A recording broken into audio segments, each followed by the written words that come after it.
Peugeot renouvelle entièrement sa berline et nous partons à la découverte de la nouvelle 508, guidée par Aude Collery de Borelli.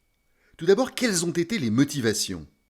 On avait à cœur chez Peugeot de revenir sur ce segment et de créer la surprise. C'est un segment qui est difficile pour une marque généraliste, parce que c'est un segment qui est préempté par les marques premium allemandes.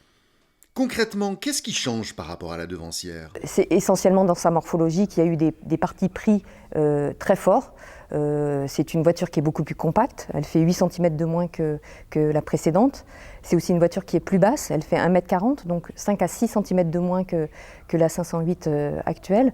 Donc vraiment une morphologie d'une berline coupée, d'une berline fastback, qui l'inscrit vraiment dans cet univers de véhicule très dynamique. Mais au fait, les berlines ont-elles toujours la cote ? Quand on regarde plus précisément l'évolution du segment des berlines, des grandes berlines, c'est vrai qu'on observe un déclin depuis une dizaine d'années, mais avec on va dire une stabilisation depuis 2-3 ans. Et surtout, on s'aperçoit que autant les berlines traditionnelles de type 4 portes, elles continuent à souffrir, alors que des véhicules plus dynamiques, plus compacts, plus fastback, eux, au contraire, sortent du lot et arrivent à tirer leur épingle du jeu. C'est pour ça qu'on a pris cette décision aussi de faire évoluer la silhouette de notre 508. Quelle est la clientèle visée ? Une clientèle B2B, c'est vraiment un segment sur lequel le canal B2B représente la grande majorité des ventes, entre 60% et 80% selon le pays. Donc très clairement, un gros travail sur la qualité pour pouvoir séduire aussi cette clientèle qui a des attentes au plus haut niveau en termes de qualité. Quel est le positionnement stratégique et surtout, quelle est la concurrence ?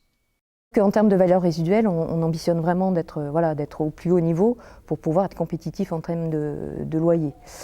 Mais voilà, c'est difficile. Sur un généraliste, on pourrait prendre la Volkswagen Arteon comme référence, même si elle est beaucoup plus grande. Mais on va dire que dans l'univers d'inspiration, elle rentre dans cette catégorie de véhicules très dynamiques. Et puis l'Audi A5 Sportback qui est une référence. Voilà. Quelles seront les configurations disponibles au lancement ? Alors on est donc sur un lancement en septembre. Et au lancement, on proposera en termes de motorisation 2 motorisations essence. Donc un PureTech 225 et un PureTech 180, sachant que la motorisation PureTech 225 sera vraiment exclusive à la finition GT, donc la finition la plus haut de gamme dans notre gamme.